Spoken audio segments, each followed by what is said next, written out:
নমস্কার, ঘরকন্যা ডায়েরির আরেকটি নতুন পর্বে সকলকে স্বাগত জানাচ্ছি।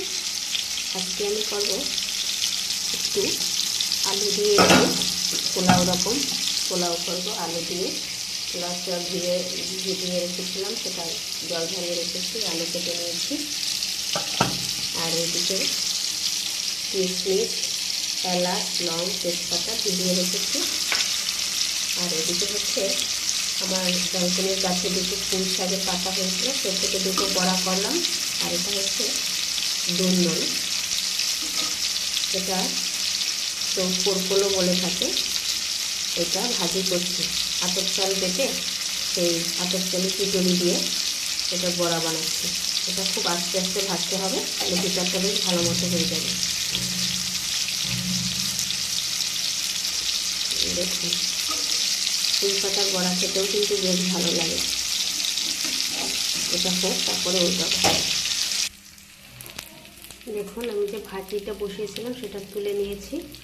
এবারে ওই কড়াইয়ে আমি একটু জিরে ফোড়ন দিয়ে নিয়েছি, আর দিয়ে নিচ্ছি এই যে কেটে রাখা আলু।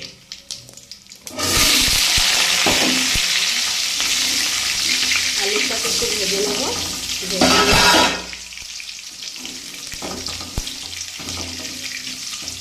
তারপরে আমি চালটা দেবো।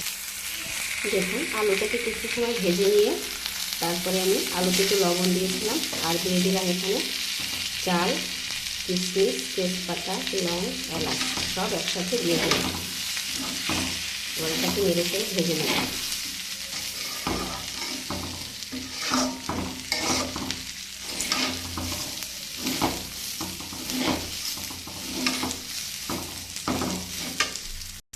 দেখুন, চাল আলু ভালো করে ভাজা হয়ে গিয়েছে। এবারে আমি জল দিয়েছি। আমি আজকে এটাতে কোনো হলুদ দেবো না, আজকে এইভাবে সাদাই রান্না করব। এরকম সাদা শুধু আলু দিয়ে রান্না করলে আমার মেয়ে খুব পছন্দ করে।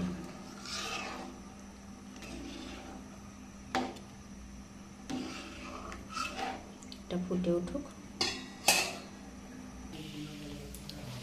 দেখুন, আমার সবজির শুধু আলু দিয়ে পোলাওটা হয়ে গিয়েছে। এখন আমি শুধু একটু ঘি দিয়ে উপর থেকে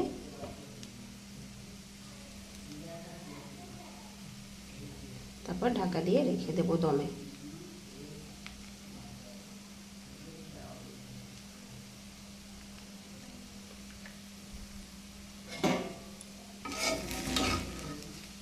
বেশ ঝুরঝুরে হয়েছে, আর একটু সময় দমে রাখলে আরও ভালো হবে। দেখুন, আমার পোলাও রান্নাটা কিন্তু হয়ে গিয়েছে। এখানে ঝাল বা মশলা ওরকম ব্যবহার করা হয়নি, কোনো বাটা মশলা না, পেঁয়াজ রসুন না। যারা নিরামিষভোজী তারা এরকম করে খেতে পারেন, বাচ্চাদেরকেও এরকম করে খাওয়াতে পারেন। তো আজকে ভিডিওটি কেমন লাগলো অবশ্যই কমেন্ট করে জানাবেন। ভিডিওটি ভালো লাগলে চ্যানেলটি লাইক, সাবস্ক্রাইব, শেয়ার করে দিবেন। সকলের জন্য রইল শুভকামনা। আজকে এই পর্যন্তই। নমস্কার।